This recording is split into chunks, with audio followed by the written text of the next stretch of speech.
So last year we had our highest day. Black Friday was our highest day. Almost $2 million in that one day.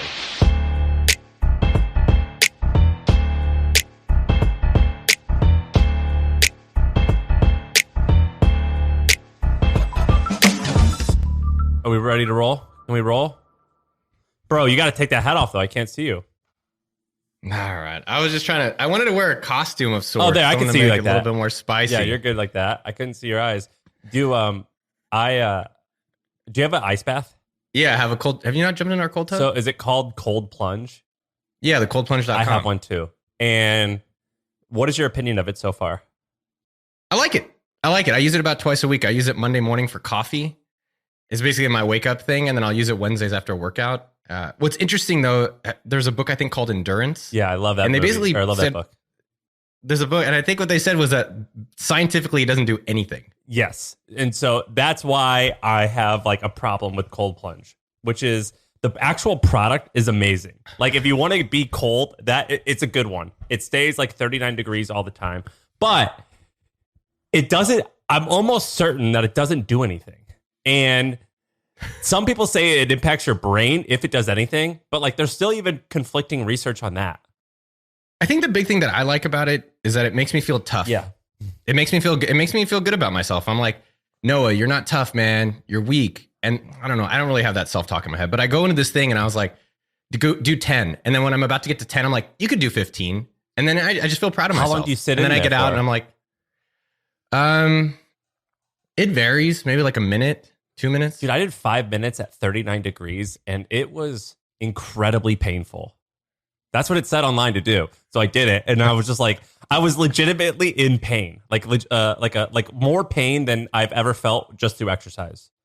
How'd you feel about yourself? I felt tough. I felt tough. Yeah. So like I understand why it works, but I'm still looking for like peer-reviewed research that shows that it works and I've not found it. And so that's why I was asking how you thought about your Cold Plunge, because I heard you had the same one. Wait, I got to jump in here because I'm a Cold Plunge spokesman. They're the one sponsor for my podcast, so I got to. Oh wow! Stick it for their honor here. So the thing, I'm telling you, the Cold Plunge product, we're both supporting awesome. it. I have it too. But here's the thing. Here's where you're wrong, though. The thing that you're right about is there's no research that shows that it is good for recovery, and that's what everyone says they use it for is recovery. And that's just like not accurate. That it's actually better to use heat therapy for recovery than cold.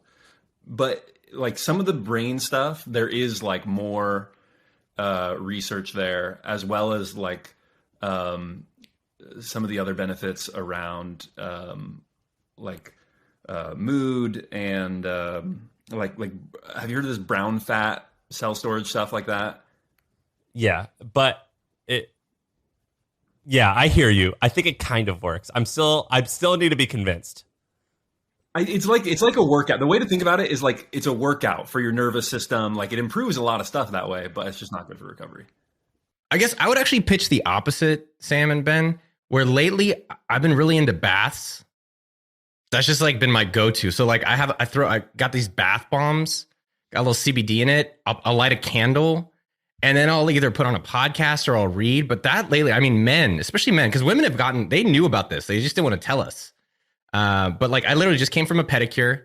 If men are not pampering themselves, look, if you're working hard, I'm saying if you're like putting in the work, you're working out, you're doing the stuff at the job, like take a little time for that R&R, man. Go jump in a bath. A pedicure, I was never about it. Not relaxing at all for me. Like, I don't want someone digging in my nails. Gross. Can you see that red, white, and blue? Oh my god! Look, I did the American flag. That's awesome. I don't know. It's honestly it's fun. We're living once on this planet. Have a good time.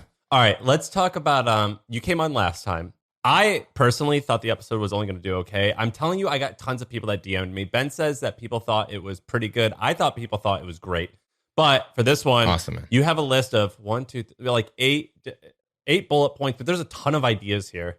And also people criticized me because I didn't introduce you. So this is Noah Kagan. Noah runs this company. He founded it and is now the CEO of AppSumo. It's like Groupon for nerds. It's quite large. I think last time you said 80-ish million in revenue. And Mitchell just said you guys now have 165 employees. That's amazing. And you also do content. So you have this sick blog called OK Dork, which I've read for like 10 years. And you have your YouTube, which now has 250,000 subscribers, I think, right? Almost 300,000, man. It's unbelievable. YouTube.com/OKDork. It's unbelievable. It's unbelievable. That's sick. And I remember you doing it years ago, just like on your phone. It was kind of lame. It wasn't lame. It was just like you weren't trying. And then like you started trying 2 years ago, I think, right? Yeah, it was an interesting journey. When COVID hit 2 years ago, I was just shirtless at home with my iPhone, and I was like, I just felt good about what was going on, and I felt like I could help, and so I just started recording on my phone and uploading it. And so, and all the people that are listening to your show, a lot of them want to start businesses. It's like, just do now, not how. Something Mitchell and I talk about, which is just get going. So I just uploaded that, and from there now, there's a team of, I don't know, maybe 6 people. We'll spend about $500,000 on just the team this year. From just me doing shirtless in my house, talking about how to get your business going, your confidence up. So the reason why you're able to why you're able to lose money is because somehow it drives traffic and awareness to AppSumo, which is like your main thing. But does the AdSense or the YouTube ad at all cover the cost? Actually, it just started. So what was fascinating, and by the way, a lot of people know me because I worked at Facebook, I worked at Mint.com. So that's a little bit of what people heard about me. So this year, let me just pull up our stats right now. So last year we spent, I think around 400K. I can look how much we made. So just getting it going, really. It's an investment. Yeah. It's like a lot of these things. Fortunately, we had AppSumo as our bankroller. Last year on AdSense, we made $121,000 to $842. In year one? In our first hardcore year of having a team around. Good. I think that's really good. It's surprising. This year is actually, but here's the thing. This is going to blow your mind. And I think this is a really kind of good lesson for business. We put out 49 videos. 3 of them basically generated all this money. Which ones? Isn't that kind of one that's sad? Either A, we suck at making videos, or B, a lot of businesses, you keep going. Aren't all the channels like that though? I think it's a lot of business, like a power law distribution. It's like a few things do a lot of the significance. So the 3 videos that made all of the money, the first one was I went and knocked on doors in Austin. Well, you just released that, asking right? Millionaires. We just released it, but that came out towards the end of the year and drove a lot of our money. Asking crypto millionaires how to invest $5,000, and then asking NFT millionaires how to invest $1,000. More or less, those 3 videos made us the year. And that was after 150 videos. That's crazy.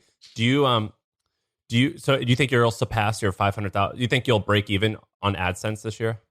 Yeah, our goal is not that. Our goal is around a subscriber growth. But this year, I think we'll lose, the budget wise, it looks like we'll lose around $200,000. Just depends how ads do. But I'm basically not really optimizing around that. That's crazy. I did a call with this lady who has a bunch of YouTube channels, and she was telling me it's her and a 6-person team. I can't say her name, but she said that they're doing $1 million a month in profit from YouTube, just YouTube. Yeah, it's crazy. Just YouTube. Are you guys? I think the thing with YouTube is slept on. TikTok is another one. It's a different type of audience. But you guys have upped your YouTube game yourselves. I feel like almost every business out there, or if you are broke and you're in any country in the world and you have nothing to do, this is the easiest, freest business anyone can start. So I just signed up to monthly.com has this course with Casey Neistat. Did you see that? So Casey Neistat has a course where every day he gives you a lesson on YouTube videos, and I bought it for like $300, and I'm loving it. It is really, really cool. What are some of the takeaways? Well, so it's only 3 days in. And so, but like in the first or second lesson, he just walked around his office. He goes, I'm going to show you how I find cool stories. And he's just walking around and he goes, oh, that's a cool idea. You guys hear that beeping? That's a truck backing up. And that ruins, like, it makes it really hard for me to record throughout the day. I'm just going to make a video on that. Or he'll walk by a guy selling fake Louis Vuitton purses. And he goes, oh, that's a cool idea. Let's create a video on how to buy a fake purse in New York City. And so he's just like walking down the street, coming up with ideas. And you're like, look, I'm going to create, these are just small, silly ideas, but I'm going to execute them really well. So in the next series, he's going to show us how he's actually going to execute these small ideas. That is awesome. Kind of cool, right? I love that you're still learning. Well, no, I think people assume that once you get to certain sizes like you, I would assume you don't, but I love that you're still curious and you're exploring how to improve your craft. Yeah. I don't know anything about video. I've been making videos for my own YouTube just for fun, but I'm trying to learn. So anyway, it's a cool course. It was only like $300. Yeah. I mean, it is kind of crazy when you think about the things we spend on and the potential value upside you can get out of it. Like the downside, you lost 300. The upside, I mean, how much could this make you? Or, also from an enjoyment level? Well, and I was like, I can use the stuff that I'm learning just in the podcast, I think. How much, what have you noticed or observed in your own YouTube channel? I know for My First Million, you guys have been looking to grow it. It seems like a few things are I doing think well there. what I've learned is that things that don't seem like big ideas, but that can be kind of boring, can do really well. So for example, I bought the lot next to me, and I just film a video. I'm like, here's a video of the house, and I'm just walking around with my iPhone. Here's why I think it could be a good investment. Here's why it might be a bad investment. And I just posted that on my personal channel, and I didn't have any subscribers. Oh, I sent you that video. And it got 3, 4, 5,000 views, but a lot of comments. And I was just amazed that people cared. It was my first video. I was amazed that people care about little things that are small, that are part of your daily life that you don't really think about. And so I think what I'm learning with Casey, what I'm learning with my stuff, is that small stuff that you think about throughout the day, more likely than not, a lot of other people think about that, and they'll find it interesting enough to watch. You know what I mean? Yeah. I always think about that with restaurants where they sell their cookbooks. People want to see what happens in the kitchen, and you'll be surprised what people want to learn. Yeah. So anyway, it's a cool course. You want to talk about Mudwater? I do in a second. One other thing I'm curious is, what have you noticed? Because I don't know, this is what I'm curious about as well. What have you noticed about the YouTube channel versus your TikTok channel in terms of the audience and the growth and the experience? Oh, so let me tell you about the TikTok thing. So I have a TikTok, but I don't actually post on it. I mean, I did once or twice, but it has no views. So we did this thing. I was texting you about this. We did this thing where on the podcast 3 weeks ago, we said we're going to give $5,000 to maybe at least 1 up to 3 people. And it's going to be a combination of if we like your videos and how many views they have. And we told people to go to our YouTube, chop up the videos, and post it. So far, the hashtag that we asked people to use has gotten 30 million views in 3 weeks. Yeah, 30 million views. Sounds too easy. Go on. So these kids, it's mostly these 19 and 20-year-olds, one kid in college at Michigan. He's one of the guys, and I just started talking to him, and he created a handle called MFM Minis, and he started posting our videos, and he would animate them, and he has gotten multiple videos over 1 million views. And Fat Fire? Yeah. I made a podcast where I talked about how much I love Fat Fire, the subreddit, which I found through you, and he made a video about that, and it got so many views that Fat Fire made an announcement on their subreddit that said, we've been overwhelmed with new subreddit people, and we got 30,000 people in one day, all from the TikTok video where me, Sam Parr, is talking about Fat Fire. All right. Well, that's wild, man. So do you think most businesses should try to do this TikTok stuff? Or no, I don't. Not most, but definitely some. Right now, of everything that I've seen, it's the fastest way to grow an audience. For sure, without a doubt. Yeah, I guess I've been hesitant because the quality of the audience in terms of They're the young. level of engagement. Yeah. Well, it's not even just the young, right? The young is the future to some extent, but it's YouTube. I feel like the quality of the people that are really into it and they're available during your newsletter, they want to comment. And I feel like TikTok is just kind of consumption. I think that YouTube is much higher quality. I think podcasts, for a long time, even though my whole life was podcasting, I would shit on it. I'm like, this is not that cool. And now I've changed because I get recognized now 3 or 4 times a week. And it's because they listen to my voice for 45 minutes. They think that they know you. And so people get kind of intimate with you. Oh, yeah. So do you get recognized from YouTube? I got recognized. Yeah, it was cool. Yeah, sometimes I love it, man. I mean, the whole part of the journey is that this weekend I went to a squash tournament, the Houston Squash that was Open. Hilarious. And it was because this guy watches, he knows AppSumo.com. He's watched some of the videos, and I was during the pedicure day. I was one of the guys from our company, and I was like, man, that's why I do social media to some extent. It really provides a cool magnet and window. I don't know if it's a window, but a way to just connect with really interesting people. Yeah, I think it's awesome. Even if it's that, not money, it's a great thing. Yeah, I think it's badass. So I'm going to continue to do it. Can I, so basically Noah has this sheet that he sent me and it's got a list of a ton of things. Can I just read off and ask questions? I actually want to ask you about Chrome extensions because I'm nerding out on Chrome extensions right now. Have you ever even made one? I've bought one. So we have one right now. You have one. So on here, so I tweeted out, So this is a mutual friend of ours, by the way, but I can't say who it is. They were considering buying a company, and it was a Chrome extension, and it was two people who were doing $25 million a year in sales with their Chrome extension. It's pretty crazy. And then Grammarly, you know Grammarly? Yeah. Grammarly, I think, is like a $20 billion company at this point. Grammarly does like $800 million in revenue. That is what I like, these sleeper ones that people kind of just like don't really consider. Grammarly is the best, man. It started by this guy named Max, who's, I think he's from like the Ukraine, and lives in Canada, and he's a hardcore engineer. And I asked him at HustleCon, the backstage, like that they had bootstrapped it, and they raised a funding. They raised $100 million at $1 billion valuation.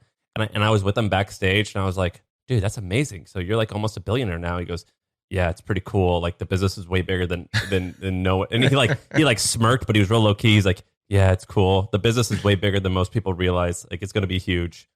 And it was awesome. So Grammarly's a good business. What's your Chrome extension? Leo.io. What's it do? So it's kind of similar to that Momentum one, which I think is pretty popular. It's the main one when you open up a tab, it has like a nice background. I think that taking a step back on these Chrome extensions, I think what's interesting about your tweet, which was like, this Chrome extensions make 25 million, or these, is what are things that not everyone else is paying attention to that you can acquire for not a market rate? Like, I think ultimately that's how you can have a lot of success in business, but that's specifically for marketing, a lot of what I look for. So when we launched sumo.com, I actually bought probably about 5 million installs, I think give or take 5 million installs of WordPress plugins. So I bought like some of the most popular WordPress plugins around. No way. Which ones? I mean, I have to pull up our list now, but the biggest one was Google Analytics. So it was like a 1 million person install. Yeah. So it was Google Analyticator. We bought WP fonts. We bought Construction Page. So basically Dude, what I used did is WP fonts. I used a bunch of those. Yeah. So we scraped the thing that it's not just copying this because now people are more aware of it. But what you're looking for is like, one, can you get structured data? So we went to the WordPress directory and you could get all their rankings. So I got all the rankings and then I sorted it by ones that were not updated recently. So I said, which ones had the most installs that no one's taking care of? And I would just email them and say, hey, you haven't taken care of it. I'll pay you for it. And because there's not a market for it, you can get a cheaper price. And then I just sent a blast email to a lot of these people and picked up millions of installs. And that drove a significant amount of sumo.com. Did you even pay more than 6 figures for any of them? For the Google Analytics one, they had 1 million installs. I paid $100K. Wow, that's crazy, isn't it? That was the most expensive one. I could pull up my price. Could that Google? So for the people listening, WordPress. If you don't use WordPress is used by like 3/4 of the internet, or half of like the top 10,000 websites, and they have this like crazy database of all types of apps that you could use or plugins. It's amazing. And Sumo was a email capture plugin. Yeah, man, I found our list. We had a lot of them. I bought all-in-one favicon, just a bunch of random ones. And then we would rebrand them and then cross-promo to sumo.com within WordPress. And I was thinking I would do the same. And the thing is there's not like these websites where people are buying and selling them. And a lot of these guys weren't monetizing. It was just hobbies. And so I think in marketing and business, you got to look for something that's a problem that other people haven't identified. And that's also why I bought the Chrome extension. I bought it for, I bought it for 25,000 for 40,000 installs, active installs on Chrome.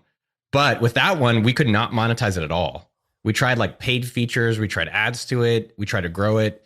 And we were not as successful. So I pretty much lost almost all the money on that one. How much? What's the CPM on ads for a Chrome plugin? Do you know?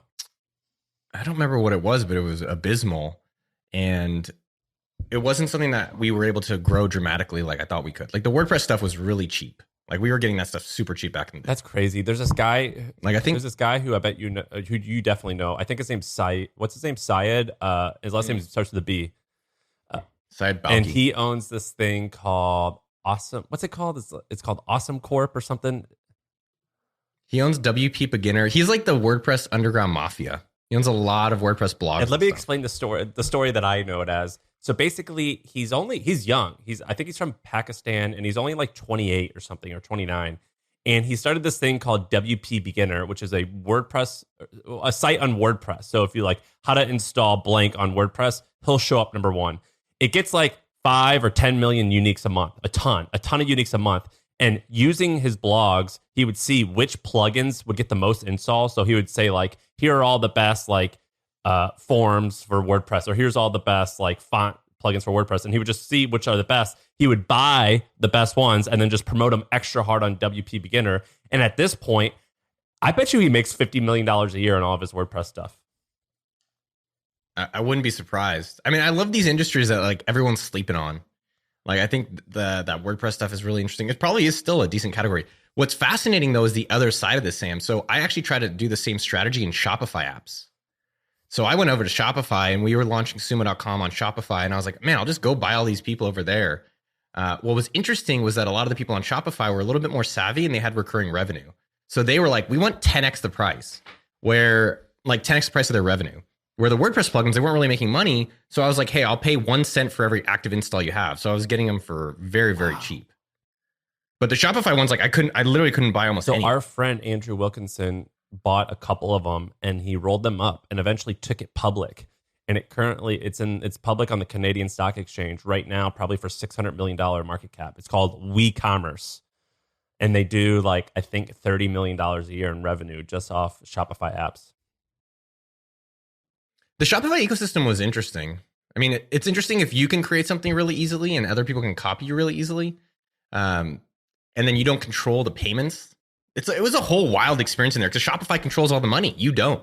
You have to wait for your grandpa to give you your nickels, and they control the whole thing. So we were like, let's get the hell out of this world. But yeah, WeCommerce looks like 535 Canadian, which is what, like 100 million American? No, not that bad. Yeah, like what's the conversion of Monopoly money to USD? No, I think it's almost 1-to-1. So are you bullish on you're into Chrome plugins? I'm not as excited about that. I think what's interesting is like, what are the areas that are either super early on that like savvy people haven't gotten into? So like, for example, one of the older stories for me was Facebook newsfeed ads. So look for these ad channels or places that not a lot of people are like kind of all paying attention to. When newsfeed came out, no one was doing it, and we went bonkers on it, and that was a huge driver at AppSumo for a lot of our growth because it was just so much cheaper. Because not everyone, if you're playing in the market, you're going to pay market rate, and that's not how you're going to. What did you use to get clicks for on Facebook? Oh man, let me pull it like up. Pennies or yeah, I mean, I wouldn't say it's pennies, but it's definitely like dollar email subscribers, and then like low 10 figures for paying customers. And now I think AppSumo, I'd have to pull up our dashboard, but I mean, I think we're paying like $60 for a paying customer now. Dude, it's so expensive. When we we got to like 200,000 subscribers just through blogging, and then we started doing paid marketing, and I think we paid $1.50. When we sold, it might have been like $4. And if I had to guess now, I wouldn't be surprised if it's $6 to $8.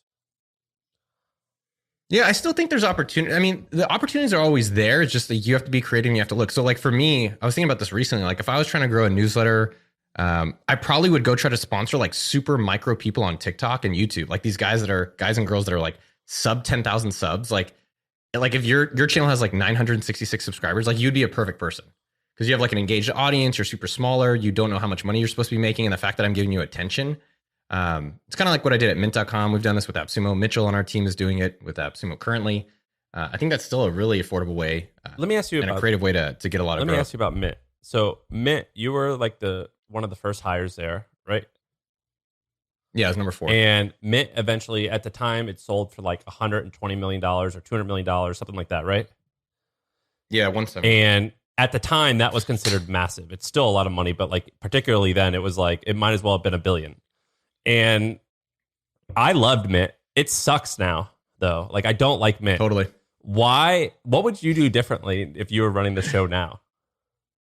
Oh, wow. I mean, Aaron was running the show, to be clear, and he was really impressive. I got to give him props. When he started it, and I want to talk about this because I think your audience, I don't know, I've been thinking about this a lot. I think it resonates with your audience. Aaron worked alone in his room by himself for 6 months building a prototype, and then came out and convinced the world to come check out this product. And I just have a lot of admiration and respect for people like him. Like we have an intern, George. He's living in my guest house. I met him. He works. Didn't he move from Miami?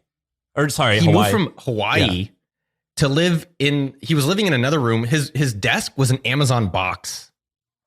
Right now, his desk is my washer and dryer. That's awesome. Right, and he's like, I mean, the point is, I think with Aaron Patzer as well as these people as well as myself, I was living on floors, lived in my aunt's basement. there's something to be said for like the sacrifice and the dream. And I have a lot of respect for Aaron and George, and even back in the day with where I was at, getting all this stuff started. With Mint, I mean, look at how big some of these finance. Look at Plaid, right? So we used another company before Plaid was ever a thing, and Plaid is now 10 billion. I think some of the stupidest companies that are big that I don't get is like Brex or Ramp. They're like credit card branded companies that are like $10 billion. Wait, but why don't you understand that? It's pretty simple. They just convince you to sign up for their credit card, and they split the 1% fee with MasterCard on all your spending. I know, but the fact that that's a $10 billion industry, I mean, it just it doesn't seem like there's a lot of value add, but it's almost similar to the Mint thing, which is they took a product that existed, which was this bank information, and they prettied it up. So I think Mint could have been a much larger role. The VCs were definitely disappointed when Mint sold out. I thought Mint was going to sell for that price. That's why I left early. Why did you think it was going to sell for that price? I thought the vision it's always interesting to think about people's visions. Like Marc's vision at Facebook was always this big. And it's interesting to see different people and like how big they're thinking. And Aaron thought big, but it was like, hey, we're going to sell credit cards and we're going to sell people TurboTax. And I was like, okay, this at best scenario is going to sell for $500 million, just in terms of how big that company could actually be. And I just did the math to think about, well, I own 1%. So max, I'll get $5 million pre-tax, which post-tax means I'll get $2 million. And I was like, well, I think, in 4 years, do I think I can generate $2 million for myself?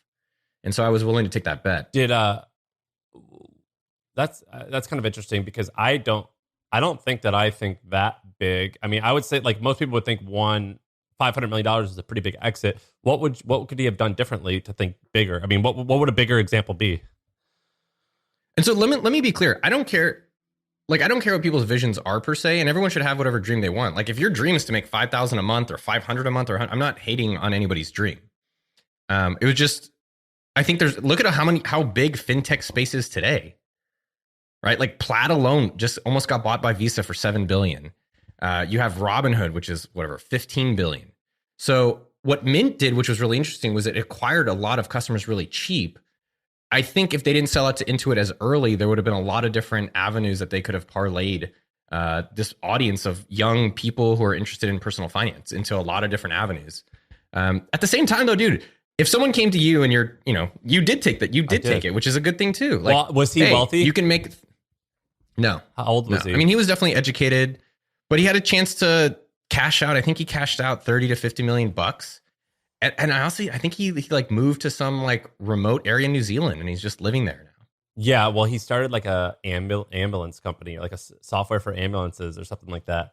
But like Aaron, he's a creative guy. He actually tried to start a sky subway system. That's crazy. So like in the cities, like in Austin, instead of like having an underground subway, it would be an air-based subway. And I was like, yeah, he's just creative. Like. But look, I think everyone's got to figure out what it is they want their own life to be. Like, there's no bad or worse selling out stuff. I guess lately I've been just thinking about, like, with this one period of time we have here on Earth, like, how interesting do we each want to make it? Yes, but to play devil's advocate, it's also how hard do you want to grind? So, like, do you want to, because I think that in order to make cool shit, I can't decide how I feel at the moment, actually. For the longest time, I was like, dude, in order to make something huge and something amazing, you got to just lock yourself in a room for like 3 years. Like, you just have to grind. Now, my thinking is, I think you actually only need to do that early on, and then you can somewhat let up. So where's your opinion on that? Do you have to grind like all the time in order to make something happen? Or do you think that you could have a little bit more balance? Because if you have to grind all the time, that's just exhausting. I only have that so many times in my life. Yeah. I mean, I don't know. I guess I'm just trying to think of different examples. Like for me, if you would have told me when I started AppSumo, like, hey, Noah, you'll be a millionaire, but it's going to take 10 years, I probably wouldn't have started. Sure. And most of the people that I've seen, like one of my buddies is now making 8 figures as an investor. It took him probably about 10 to 15 years to get to that place. And so the reality I was thinking about today, like there's one of our guys who we got pedicures today. He's on the sales team. And I was like, look, you can be as big of a life and a career as you want it to be. It's just like, what path do you want to take that on? And are you willing to put in the work? But I kind of think the opposite, Sam. I think of like what I'm doing with AppSumo and YouTube. It doesn't feel like a grind. Like I'm actually like your podcast, what you're doing now. Does this feel like a grind? Most of the time, no, but it doesn't feel great all the time. Like some days I'm like, oh, I don't feel like being happy. Like I'm in a piss. Like here's an example. Shaan, my co-host who's out with COVID, he's late every single time. He's 5 minutes late every single time. Every once in a while, it'll put me in such a bad mood that I don't want to record. And on those days, I'm like, I fucking hate this. I don't want to do this. I got to like snap out of this mood and be in a good. So anyway, it's not always fun. I mean, I think about my buddy Adam Gilbert. It's like the times that you don't want to show up is when it counts. Like I think about that a lot of times when I'm like, it's the things you're doing when no one else is watching that matters. And that's like going to the gym when no one wants to do it. Or like last night at 7:30, I didn't feel like doing a podcast. But it was like, okay, it needed to get done. And I think that, that'll help you separate whether you want to get some of the things in life you want or not. Like, are you willing to sacrifice and for how long? And I think I don't know. I was thinking about this equation. Like, I wonder if there's a time sacrifice equals success equation. Plus a little bit of unhappiness. And if you could do that for some period of time, you'll get success. I think it's the way that the question I ask myself is, what am I willing to pay in order to achieve blank? So like to me, that's like, what price am I going to pay in order to get to this particular goal? And I ask myself, am I willing to pay that price? And sometimes I am, sometimes I'm not. So like at my current stage in life, it's, do I want to grind for a long time on a software company in order to achieve X amount of money? And I'm like, no, I don't want to pay that price at the moment. Maybe like in the future I would. And for sure when I was younger I would, but not at the current point in my life. I think with all this stuff, it's better to be naive and just get going. Well, just find the things that you're curious about. Like if it's, your audio editor, Benji, and be like, look, I like making these audio shows. I'm just going to go for it. Or lately, like I've been really enjoying AppSumo work, or doing the YouTube stuff. And it's better to just almost not think about it, because I think you'll psych yourself out. Like one of the stories we were talking about on the sheet was like this mud water guy. Yeah. And this guy just had like dude, like this coffee? is a crazy. Yeah. I mean, it's just it's basically Indian chai tea. You ever heard of Indian chai? Dude, it's delicious. I love it. Yeah. You have a really good video I watched the video of you testing it out and I bought it because of that. Oh yeah. Cool. Yeah. And, I wasn't sponsored. I wasn't affiliated or anything. It was just this guy with one product, which I always find really fascinating. I think a lot of us get so excited to have like 18 business ideas, but Apple, Mudwater, a lot of other people are making a significant amount of money just with one thing. And so he was I think he was at an agency, just a regular day job. And I think everyone should get a day job or get some basic income. And then I think what's fascinating was, what's a problem you have and what's a big ass category? And like coffee is one of the biggest categories in the world. And so I love that he kind of said, all right, well, what's the angle against them? And he created his own version, literally, I think buying products off Amazon and just mixing himself together. How's it going? He's not like some coffee. What's that? I think last we heard it was a $60 million revenue, which revenue is always different than profit, as I'm sure you know. But it's just fascinating that he found one product line and did great branding and just really went hard on that. $60 million is so much money. It does $60 million in sales. That's crazy. I wouldn't be surprised if it's more. I think when you're thinking about business ideas, number one, what's problems that we have ourselves? That's always just like the easiest way that I try to solve it for me. Like one problem I had recently was like, I'm trying to be a doomsday prepper. Same. And I want a doomsday prepper in a box. Same. Like dude. Bro, we had a total episode on that. Clearly you read Tucker Max's article. We had a total. I did see his article. This is a little bit before because we had our snowpocalypse. Same. And I'm looking at generators already because I know I'm afraid. Yeah, I just got mine. How much did you spend? Like $1,000 generator? It was $1,000. That's what I'm thinking about getting too. Dude, those generators are not that strong. They only charge like 4 things. Like they can only be used on like 4 things at a time. I'm just going to basically have a generator to a tent. And then when the doomsday comes, just like come knock on my tent door. Dude, I would love a doomsday in a box. I'm so on board. The problem is that a lot of the doomsday stuff, they assume that you live in like the country. And I'm like, no, I need like the urban version of this. So like, tell me like, how do I store water? How do I like, should I have a gun or should I not have a gun? What type of generator? What do you use the generator for? All that type of stuff. Yeah, I mean, I think coming back to what we're talking about, it's like with Mudwater and, business ideas. It's just like, one, just go to the things that you need help with, right? And then just start thinking, all right, well, how do I do that today, right? So if for this doomsday idea, I'd go hit up you, I'd hit up Neville, I'd hit up other friends in Austin, and say, hey, I'm starting to put together a thing. Do you want something like this? And see if I can get anyone to buy into it before I start. And then from there, if that works, then maybe launch a Shopify site or just start doing YouTube content around that. Yeah, you just Wirecutter for the end of the world. Honestly, that it's a huge category, especially like nowadays, like all the stores are out. I think people are a little bit more aware that can happen. So we have this friend named Ryan Dice, and Ryan Dice started Digital Marketer, which is like a pretty sizable business that does all types of stuff. And he owned a conference that he sold for a lot of money. But pre-pandemic, like 2 years before the pandemic, he owned a website called like Survival something. Oh yeah, it was, I forget what it was called, and who would have known? But had he held on to it towards like COVID times, it would have been sold for so much more because now it's so much more popular. But he had this website, and it talked all about like article. It was basically articles and affiliates on like which flashlight to buy, like for the end of the world. And I'm almost positive that he sold it for around the 8-figure range. That's bonkers. You remember that site? What was it called? I don't know, I guess. I don't remember the exact thing. Survival something. I remember seeing it. I'm like, that's shady. Me too. I thought that too. It wasn't. But now I want it. Yeah, it wasn't shady. It was just I didn't understand it. I think sometimes I'll dismiss people or dismiss businesses about that. But I think coming back to like business ideas and like one person businesses, like I was thinking about the crypto space as well, and or just all this stuff. If like you don't have money and you can't buy it, you can always just document it. Just go review it, like you said it. Like your idea, be the Wirecutter of these different categories. Be the TikToker or YouTuber or whatever that is. What's the best-selling product ever for AppSumo? Oh, on the digital side? Dude, I'll also tell you another business idea I would love for someone to start. I'm going to pull up our forever list. Hold on. I'm pulling up our back end. The top product of all time, and this is a shocker. Probably fonts. Yes. If fonts you had or stickers. Okay, Ben, do you have a thought? I have no guess. No. Nothing. Maybe font, let me see or something involving photos. Photos or fonts, maybe. There it is. So our top sell ever. So last year we had our highest day. Black Friday was our highest day. Almost $2 million in that one day on Black Friday, which we paid out half of that, at least half of that to creators, which is fucking wild. The top product. Oh, this is interesting. Top product was a video editor. So a lot of video content. So if you want to get a video editing, and the second one was photos. What I'm just looking at. What are some other interesting trends? Like, oh wow, have you guys? Do you ever invest in companies just because you're able to look at the AppSumo stats? So that's something we've gone back and forth. Here's another. Well, taking a step back, I know a lot of your people want to make their first million and beyond. Here's another product category: tools for agencies.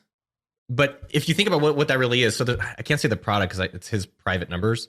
But basically stuff to help agencies manage their project management. Yeah. But the real thing here to think about for businesses. What's a tangential bit? What's another example that you, like basically Asana for agencies?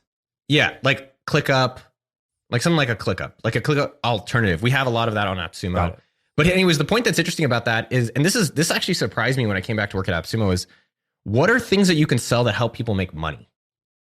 Well, our friend Neville, says it slightly different. He says, well, because Neville has a course and he's like, well, I sell this course and people like it. But like, really what I'm learning is like, when someone gives me money for a course, I'm just putting them to work. And if you really wanted to make a lot of money, I would just do the work for them and charge them. And that's how he explained it, which is similar.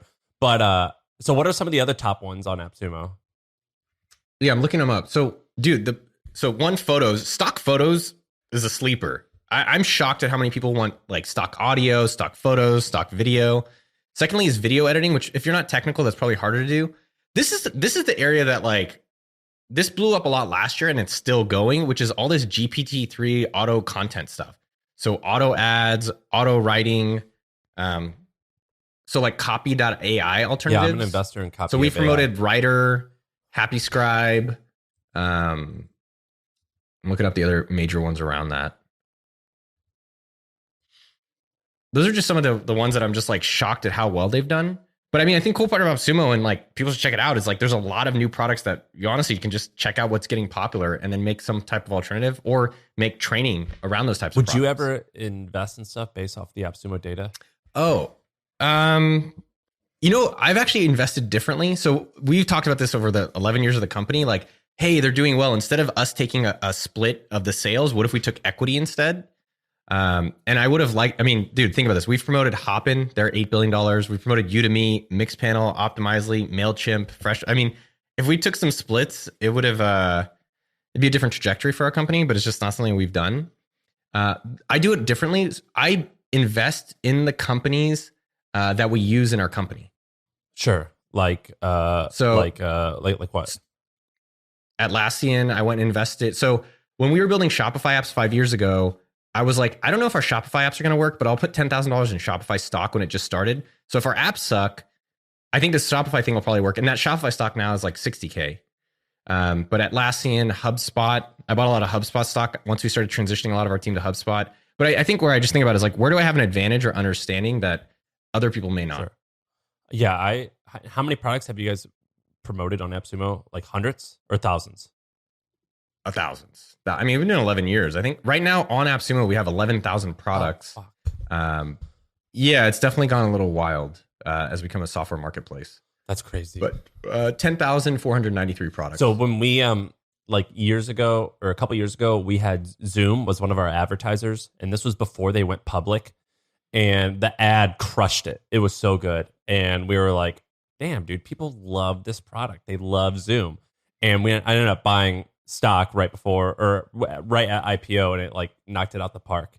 I think there is like interesting stuff where you can see like you could see interesting information because you're like WP beginner, because you're like AppSumo, because you're like the hustle, and you could see inside of this stuff. Yeah, it's like, and for everyone out there, it's like, where do you have an advantage? Like, maybe you're in Discord all day, so you know what the NFTs are going to be popping. Maybe it's going to be out there on Twitter world, so you know like the different stocks or different people that are talking about different things. I think it's just finding some advantage or like area that you can get, an unfair competitive advantage. What other ideas interest you? I'm trying to think of just like the stuff lately. I mean, that's interesting me is basically like 3 or 4 areas. One, I mean, I still think software is gigantic. What specifically? There's just so many. What specifically? I mean, for me, content creation is definitely the area that I've spent a lot of time in. So like, I would love software on like, how do you figure out which topics are going to be popular? Like we spend, I don't know how many people hours, probably like 10 hours a week just to figure out which video to make each week. And so there's got to be a more optimized way to do that. I think with AppSumo, it's the same kind of idea. Like we have a team of, I think, around 4 people that full time just try software all across the internet. What? Their only job, yeah, they're called like LDRs. Like I don't even know what their titles are anymore. They don't tell me. But their little job is to like go to Product Hunt, go to Google, go to Twitter, go to all these like beta lists, go to all these different sites, try the different software all across the internet, and then see which ones are worthy to get, blasted on appsumo.com. And so that feels like that should actually be a software solution. So I think a lot of it is just like, what are the things we're doing manually that we could automate? So for me, topics is big. Finding products for AppSumo is big. I'm super excited about, I think a lot of people are crypto space. So one of the things I'm looking for is like, how do you scrape Twitter and Reddit and find the new next thing before everyone else? So kind of like a Google Trends or like a discovery thing for these crypto NFT space. How do you do that now? I don't. Got it. I mean, it's just too hard manually. Right now, what I do is that I text my friend who basically just spends 16 hours a day doing NFTs. I'm like, which one are you buying? So like a few days ago, I bought a hippo. Did it work? Did I tell you about that? I bought a $5,000. How much was it? How much did I spend on that? I think it was only almost $2,000 hippo, but it's part of a casino. So if you, as the casino makes money, if you own one of the NFTs, you get a cut of the casino rake. So Shaan, it feels like a scam to me. Shaan created an email list the other day, and he called it the Milk Road. And I don't know if it's daily or if it's weekly, but Sarah's been getting it and loves it, and it's all about crypto. And he tries to talk about like the latest and greatest from a trustworthy point of view, and it's pretty great. The Milk Road is awesome. That's a great idea. The Milk Road. What is he recommending? I haven't read it yet because I don't like crypto, but Sarah's been reading it, and like he'll just say like people are tweeting out like. So the weird thing about crypto and NFTs is like it's on Twitter. It's like in groups that like you have to be like on the inside to know what's legit. And so there's like these like stupid Discord groups, and like these weird Twitter folks where you got to like know who to follow. And he'll be like, blank is tweeting about blank. That's interesting because of, and then he'll explain. And so it's kind of interesting. I think what's interesting about a lot of these side hustle ideas, and we put together like top ones around crypto if you're poor. Meaning, like, if you want to be into crypto, but you have nothing, money, like, there are a lot of ways to do it. And one of them is just documenting a lot of this stuff, right? Like, you could start a newsletter just like researching and putting out like, hey, here's things that are interesting that I'm seeing about it. And eventually that's how you do become an expert in these different areas. Go ahead. No. How many coaches do you have in your life?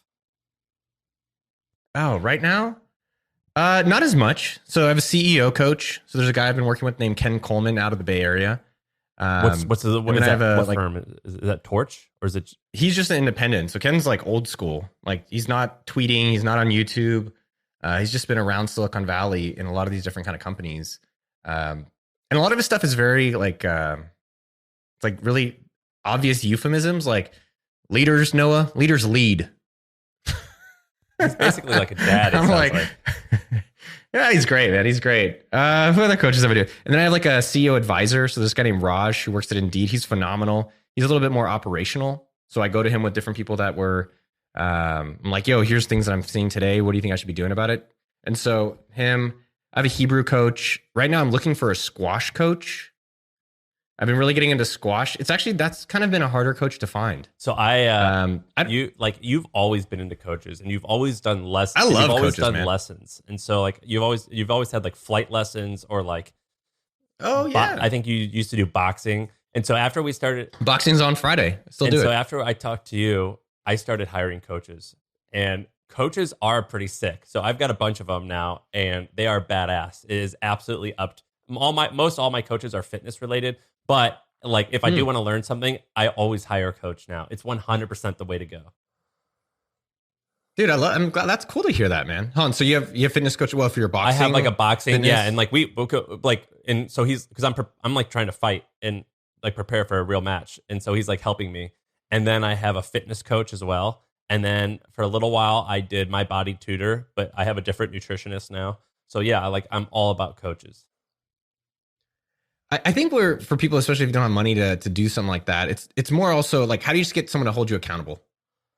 Right. At the end of the day, like one of the things I found really helpful was just having an accountability buddy. So if you're trying to start a hustle, if you're trying to be healthy, if you can't afford a coach, like that's an easy way to find someone who'll just help you make sure that you're going on your path. What do you use? Like maybe it's in the hustle Facebook group. What do you use to track all your stuff that you have going on? Like you have two or 3 or 4 coaches at any point. You've got your work. You've always got shit going on. Do you have some weird way that you track all this? How do I track all of it? I think I just have, most of my stuff is just automatic. So I don't really have to track it, meaning that like every Friday, like my calendar is pretty much as automatic as possible. And I think I've talked about this in the past, like it's color coded, right? So every Friday at 10 a.m. is boxing. So that's just automatic. And then generally flying is going to be every other week, and that's yellow. So that's one of my learning. And then Hebrews on Thursdays, therapy is Wednesday, every other Wednesday at 11. That's yellow. So yellow is my learning category. I do squashy steamy, where we play squash and go to the steam room. That's not really with a coach, but I think if you can have more things on autopilot so you don't have to think about it, then you don't have to track it. The only thing I think I actively not aggressively, but I've tracked for 15 years is my personal finance. What do you use for that? I use a spreadsheet. Everyone does. If you go to, I think on, okdort.com, where's my money? It's literally just like, what's my assets? What's my liabilities? And then what are some action items I want to take in the next 30 days? Do you, when you're tracking any of that, do you count privately held stock as anything? And then we can talk about AppSumo KPIs because there's some interesting stuff of how we track there, and then the YouTube tracking. So more business related stuff. In my net worth sheet, I only track the cost basis. So I don't track like how do you have a valuation? No. So I literally just track how much I invested in it. So I invested in like Circle, invested in Buffer, invested in LMNT, Huckberry. I only invest in companies I use. I don't invest in anything I don't use. And so I just track that, like I put $10,000 in, and that's just what it is. I don't track like the appreciation on that at all. Buffer's an interesting company. So Buffer, so a lot of people who listen to this show are young. When I was 24, 25, Buffer was the most badass company because they did this thing where they revealed all of their revenue. And at the time, that was like revolutionary. Like some small time bloggers were doing it, but Buffer started doing it. But their company has totally stalled, hasn't it? Like their revenue, that's a tough has been one, like man. 'Cause it's $25 like- million every single year for like the last 3 years. Yeah, I invested in them because I love Leo, I love Joel. They're very innovative at the time. I think what people don't give like Zuckerberg and some of these people credit for is how do you stay relevant and consistent? Same with Tim Ferriss. Like, how do you stay relevant for 15 years? It's very easy to come out hot, but to actually kind of have that stuff. How does Zuck do it? You know, for anyone out there, well, I think for anyone, it's just like you have to stay consistent with it, and you have to kind of keep staying on that edge of where you're a little bit uncomfortable. I think with Buffer, they basically, my guess is that they hit a market saturation of how valuable that is for people to pay for their tweets. Yeah, I'm looking at the like, revenue maybe it's not now, as valuable by the to way. It's gone down since 2019. Yeah. I mean, I think they haven't. Well, here's the interesting thing. They've gone down, but Canva is a $40 billion company. And it's pretty much the exact same thing. Canva? What's the difference? Canva is the same thing as Buffer? Are you on drugs? What are you talking about? Canva's amazing. Canva? It's the same thing. It's how do I create content that I can then share or post in other places? But I think where they evolved past Buffer, which Buffer was like, I'm going to help you make your content for Twitter or Facebook, which really didn't make a difference. And then Canva's like, well, what if we can help you make these templates that you can just use in social media, but as well through a lot of other categories?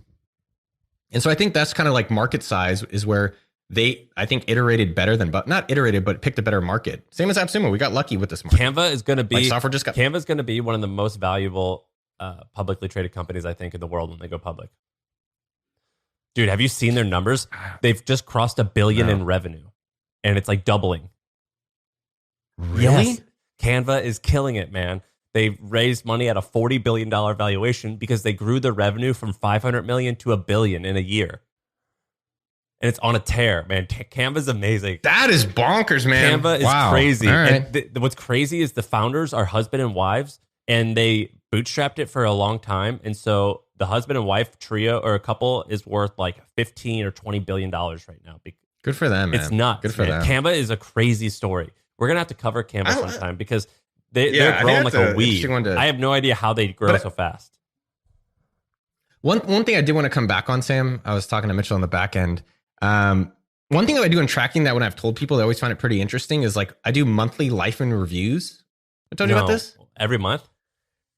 Yeah, it's actually been, I mean, it's kind of, dude. So every month, and I've done this now for about 7 years. And it's basically an email I send to Tynan, Nick Gray, and my buddy Jimmy and Leo. And you basically just review your past month. And I actually started sending it to like my brother, my buddy Johnny, and a few other close friends. But it's pretty fascinating to track what's happened in a month. And it's been fun to go back super like years ago to see what was happening in my life. But it's also interesting to be like, okay, look at all the photos from the month. What happened in the month? What can I understand about myself? And then what do I want to have upcoming in for me, January? But I think that's been one. So what I'll do reveal in that email, I'm going to copy that. So you have photos. Yeah, so I'll just tell you. So let me. Did. So I don't share my photos, but basically what I'll do is I'll pull up my photos from December, look through December to the end, and I'm like, damn, a lot of stuff happened versus what I think happened. I'll start so let me just start the December one. I put December was a fucking month, 6 out of 10. It may not be my greatest, but maybe it was actually better than I think. And then I'll start the email with what are the things I said I was going to do in December and how did I do against them? So a few of them was like at peace with my drinking, and I was not at peace with my drinking. I said I'd go to a Niners game, which I did.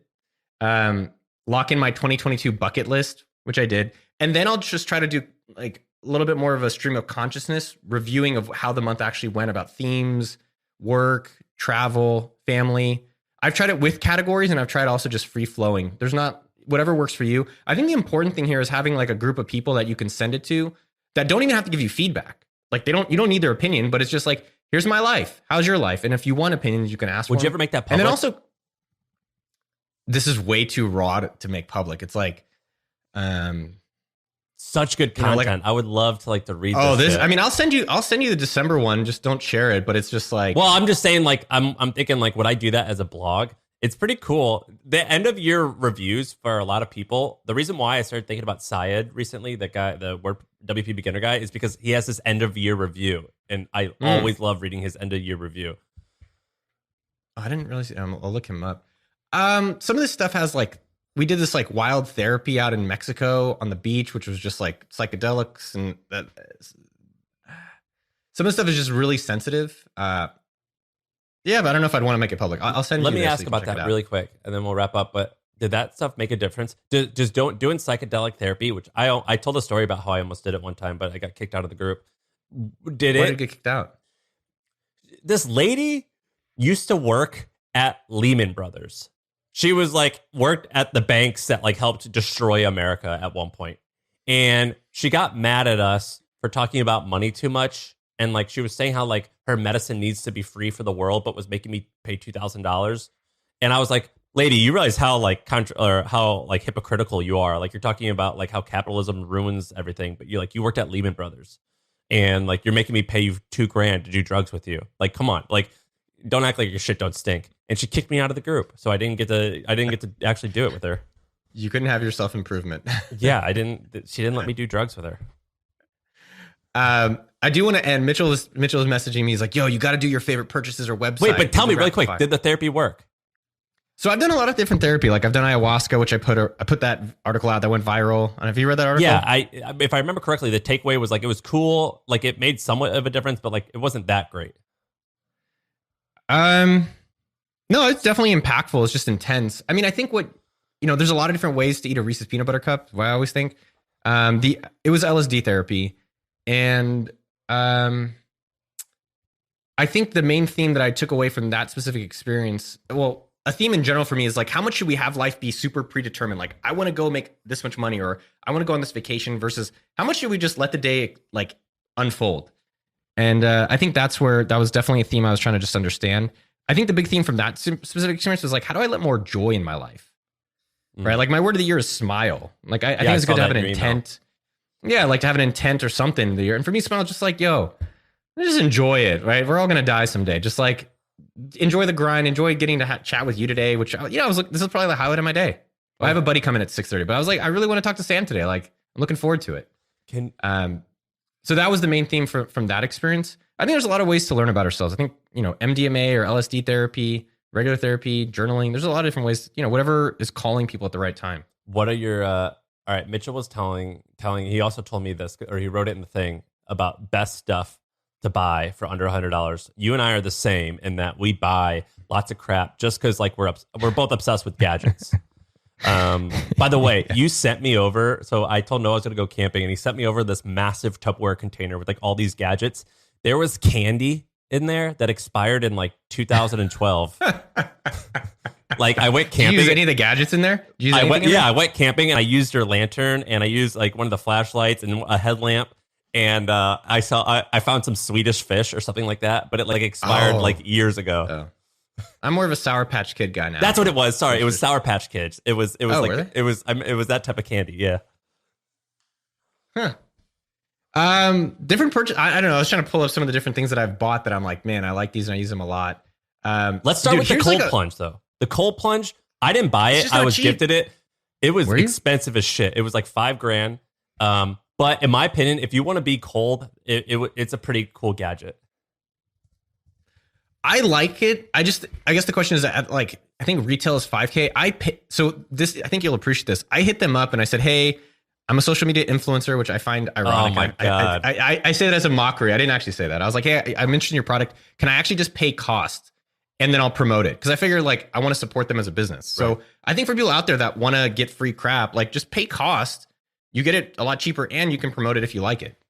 That's good. I like it, but I don't know. Is it worth $3,000?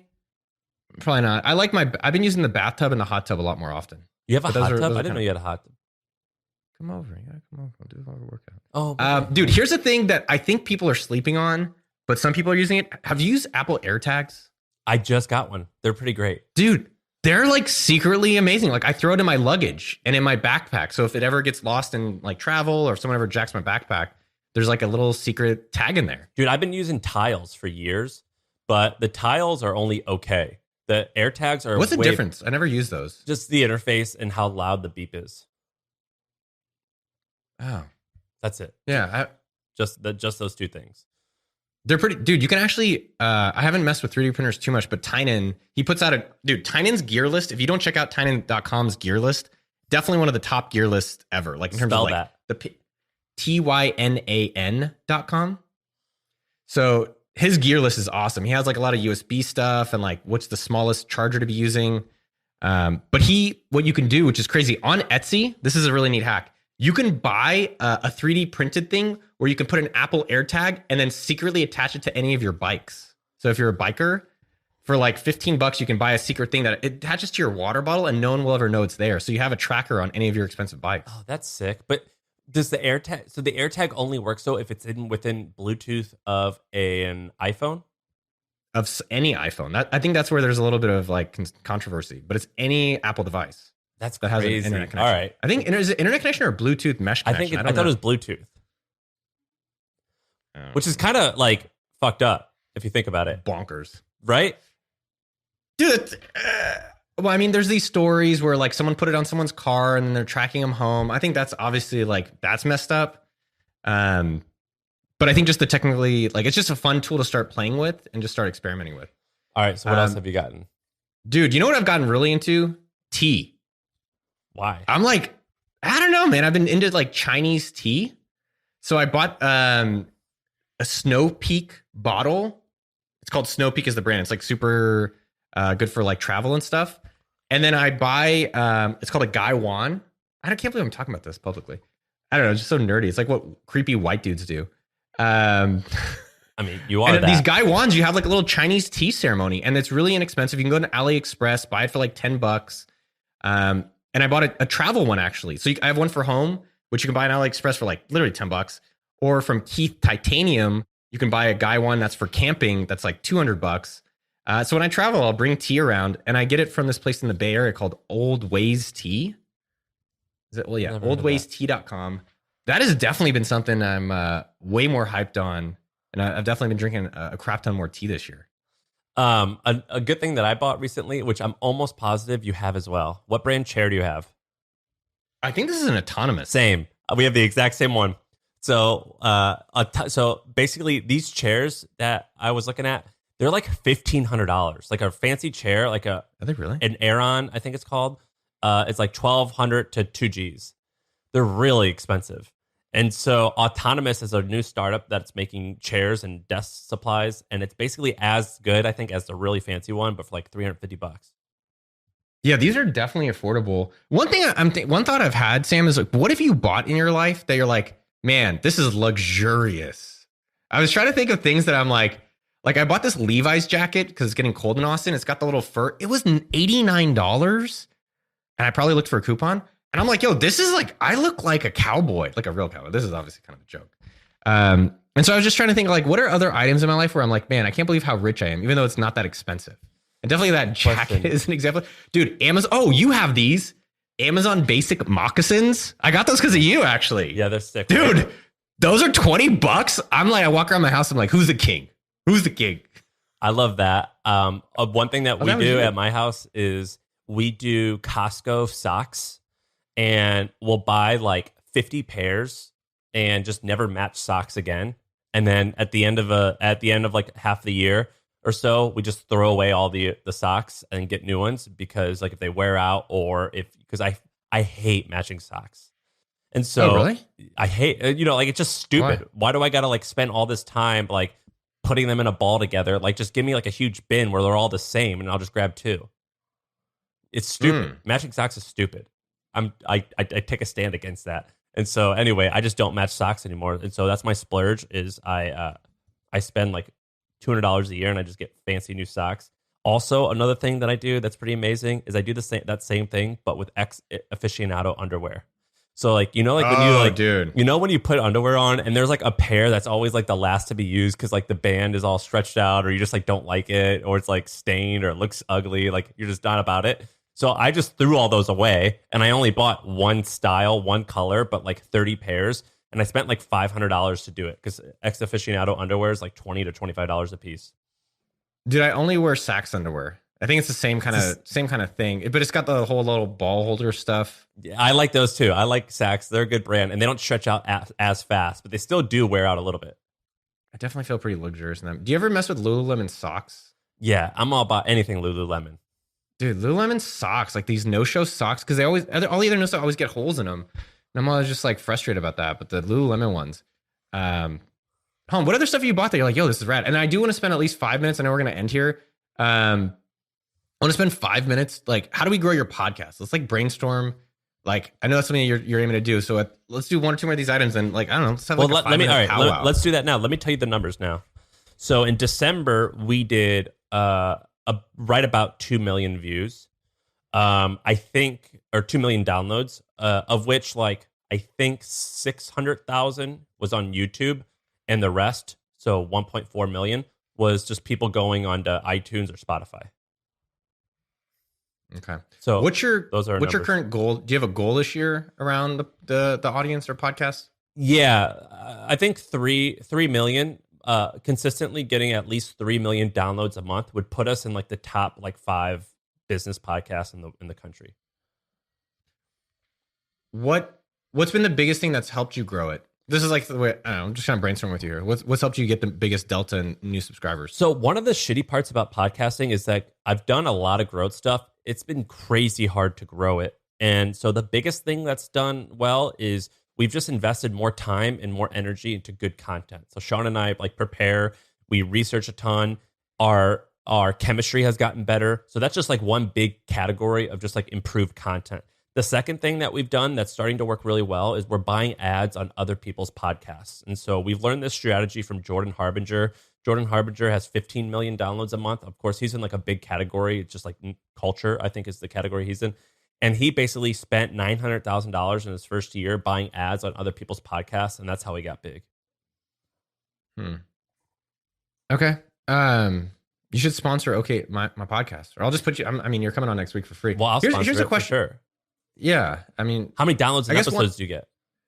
No, I think it's about 10,000 an episode, dude. So like, we're a little bit bigger than that now, but like, just getting to 10,000 is really hard. Podcasts, do you agree? Are podcasts the hardest thing you've ever tried to grow? That's why I backed out of it. That's why I went to YouTube. Dude, it's so hard, but it's super sticky. Like every podcast that we launch is going to get at least 50,000. Every episode will get at least 50,000 views, I think. All right, here's like one simple thing that I don't know why you don't do. On your, I think one of the ways to think about it, one, it's always easy to get people to come from medium to medium. So podcast sponsoring means they come from one show to the other. It's super easier. How come you don't promote your podcast or newsletter on YouTube? Well, not so like I went to your the newsletter, but what do you mean, the podcast? Well, no. So think about it as like a gateway drug. So someone on another podcast is highly likely to go to a different podcast because you already know that their behavior-wise down. So sponsoring podcasts is a great one. Getting on other people's shows is a great one. But you're getting, like, you had a video recently where you got how I retired over 20 million by age 31. Has 140,000 views. But in the description, there's nothing that says check out my newsletter or my podcast. Yeah, that's stupid. We should do. You're right. That's low-hanging fruit that we should have solved for. I would think that's a pretty easy one. And then on your about page on YouTube, you don't link to the podcast. Really? Are you sure? Yeah. It says website. Well, it says website. Where does that go? Yeah, I mean, I guess that's okay. It says website, Twitter, Instagram, Facebook. I might want to actually just put the link for podcast. I would also consider, I mean, this might be more of a stretch, but I would consider, do you strategically try to really intentionally grow YouTube and or TikTok? Pick one of those, probably YouTube, and then really think of that as a way to get people into your newsletter, which is like the first step to getting them onto your podcast. No, it's been the other way around. Like lately we've been, go for it. My First Million has become like almost its own brand. I think, here's what I think is going to happen. I think in the future, like within 1 to 3 years, me and Shaan and HubSpot, I think what we're going to do is sell the podcast or do some type of licensing deal. There's like no reason for me to think this other than this is just like a crazy prediction. This. I think that we're going to do some type of crazy, there's a world where we would do a crazy licensing deal. HubSpot's a public company, so I'm not actually, just so everyone knows, I'm just fucking guessing. Like this is not based on anything. HubSpot maybe would do a thing where in 3 or 5 years, we do some type of licensing deal with like Spotify or whatever, kind of like the Call Her Daddy podcast did. Do you know what that podcast is? Call Her Daddy? Yeah. So they did a licensing deal for $60 million over 3 years.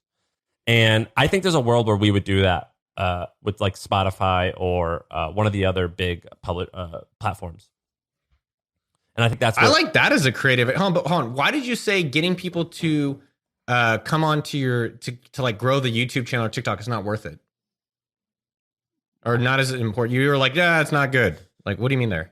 What we have found is that I think it's better to send people straight to the podcast, because if they click subscribe, then they're notified whenever there's a 4 minutes. They're notified whenever there's a new episode. You know what I mean? No. Yeah, but don't you think like the amount of people available on the YouTube that are like, hey, I want to hear more about this, then come on. I mean, think about how much like Joe Rogan got found because of YouTube.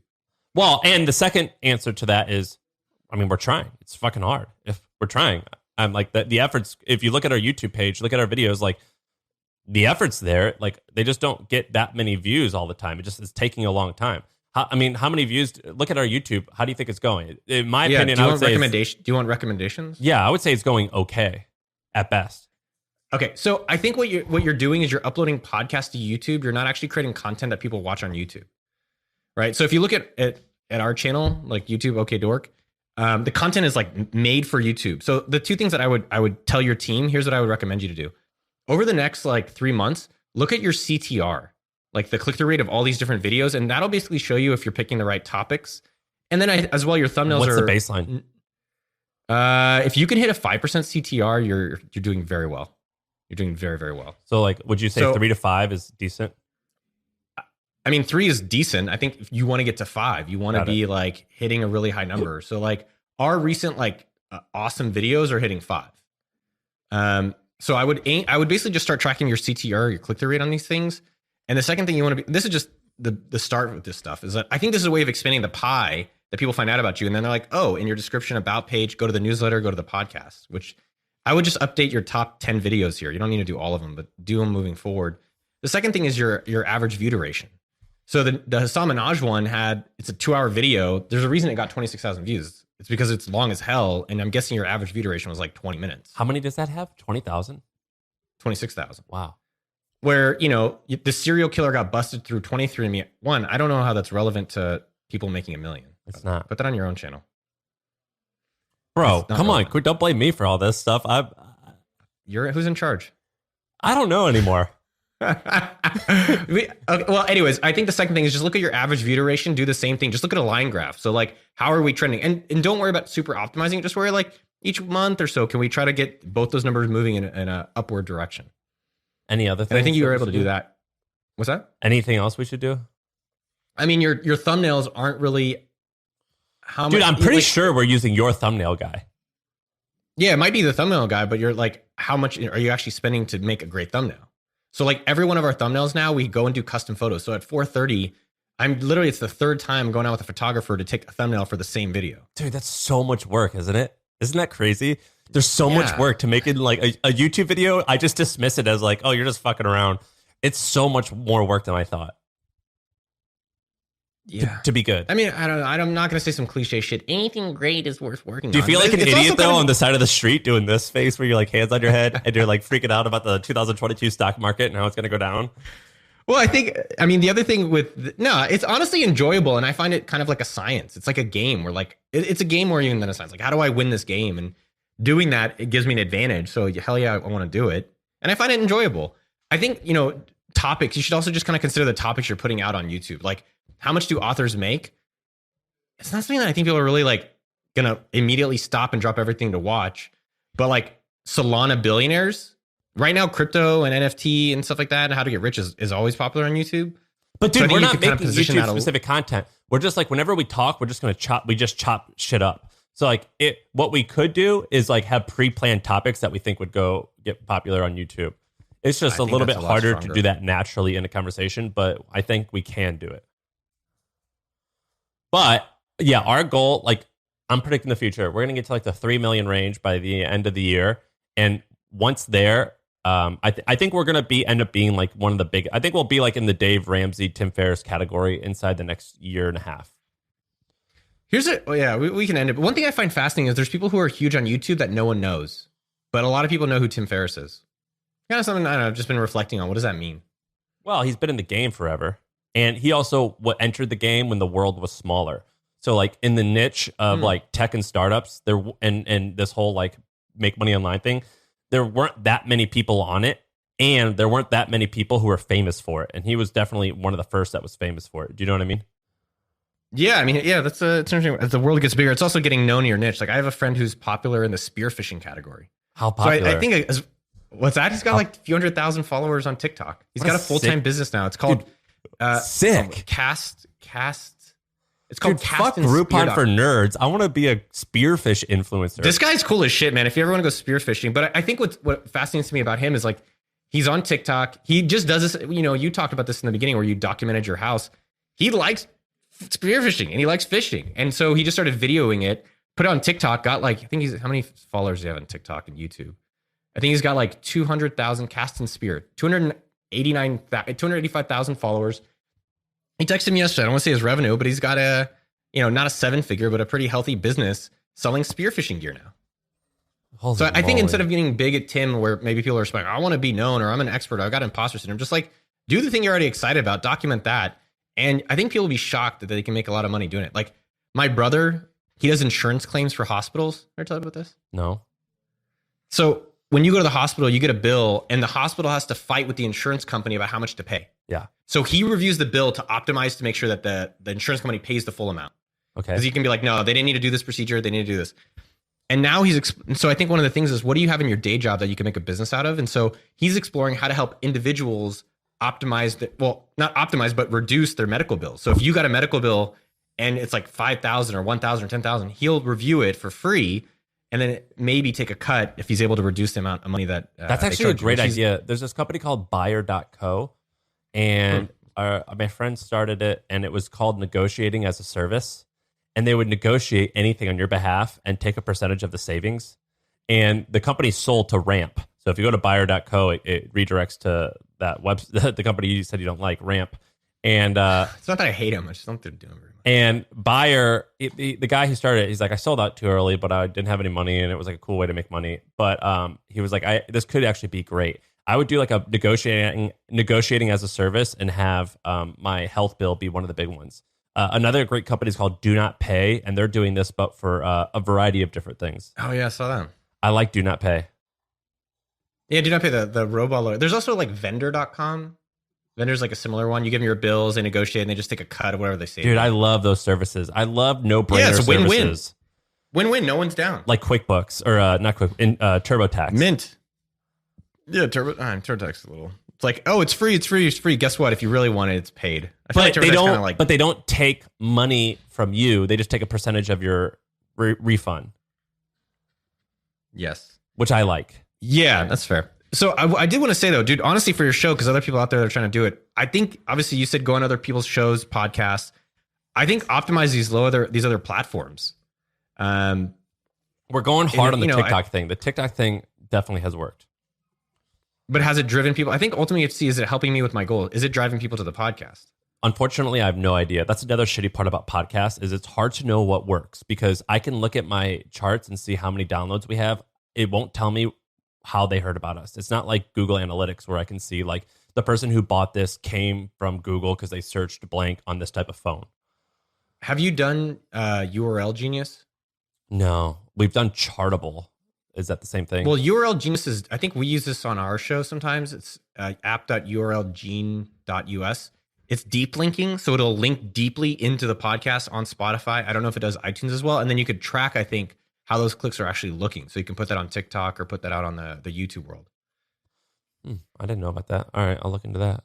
All right, Samuel. We're going to wrap up. I love seeing you. Dude, thanks for doing this.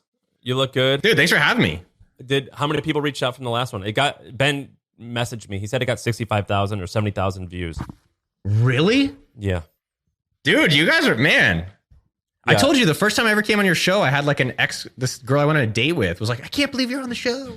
Yeah, he messaged me. He said it got 65,000 views or downloads. All right, I think this one, thank you for having me, man. This is excellent. All right, we'll talk in a little bit. Talk soon.